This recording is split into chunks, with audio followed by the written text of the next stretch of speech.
Why does ABC News' chief investigative reporter, Brian Ross, still have a job?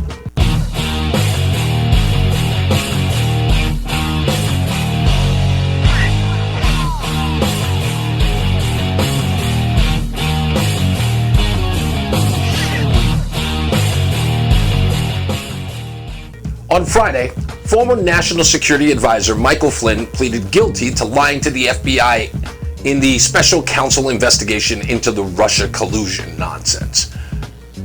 During the proceedings in court, ABC News' chief investigative reporter Brian Ross made this stunning announcement on air. Right now, Brian, this certainly would seem to suggest that Michael Flynn had a fair amount of information to offer the special counsel in return. That's right, George. He has promised full cooperation to the Mueller team. He's prepared to testify, we are told by a confidant, against President Trump, against members of the Trump family, and others in the White House. He is prepared to testify that President Trump, as a candidate, Donald Trump, directed him to make contact with the Russians, which contradicts all that Donald Trump has said at this point. One notable place was hard-pressed to announce the bombshell report. It was The View. ABC News' Brian Ross is reporting Michael Flynn promised full cooperation to the Mueller team and is prepared to testify that as a candidate, Donald Trump directed him to make contact with the Russians. Yeah!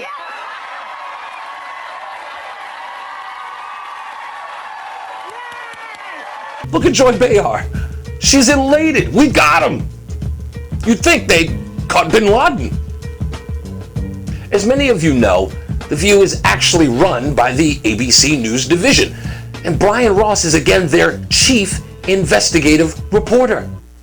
To make matters worse, after Brian Ross's report, the stock market took a nosedive. Many blame Ross's reporting for this.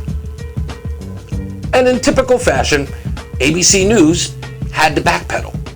And David, a clarification tonight on something one of Flynn's confidants told us and we reported earlier today. He said the president had asked Flynn to contact Russia during the campaign. He's now clarifying that, saying, according to Flynn, candidate Trump asked him during the campaign to find ways to repair relations with Russia and other hotspots. And then after the election, the president-elect asked him and told him to contact Russia on issues, including working together to fight ISIS. Now, some of us knew better than to believe this report because Brian Ross's investigative chops aren't exactly reliable. You might remember this. I want to go to Brian Ross here because, Brian, you've been looking at investigating the background of Jim Holmes here, and you found something that might be significant. There is a Jim Holmes of Aurora, Colorado page on the Colorado Tea Party site as well, talking about him joining the Tea Party last year. Now, we don't know if this is the same Jim Holmes, but it's Jim Holmes of Aurora, Colorado. Now, does this guy look like a 40-something-year-old Tea Party supporter? Ross had to clean that mess up, too. We don't know much about him. An earlier report that I had was incorrect, that he was connected with the Tea Party. In fact, that's a different Jim Holmes. He is not connected to the Tea Party. And what we do know about him is that he's a 24-year-old white male who went to Colorado for a PhD. And then there are others. In 2010, Ross reported that a defect in Toyota cars was responsible for unintended acceleration. As part of his report, he showed video footage of the car going from 1,000 RPMs to 6,000 RPMs in a single second. But the same footage revealed that the car was actually parked with the doors open when Ross claimed that it was moving. Back in 2006, Ross reported that then Speaker of the House, Dennis Hastert, was the target of a federal corruption investigation involving then lobbyist Jack Abramoff.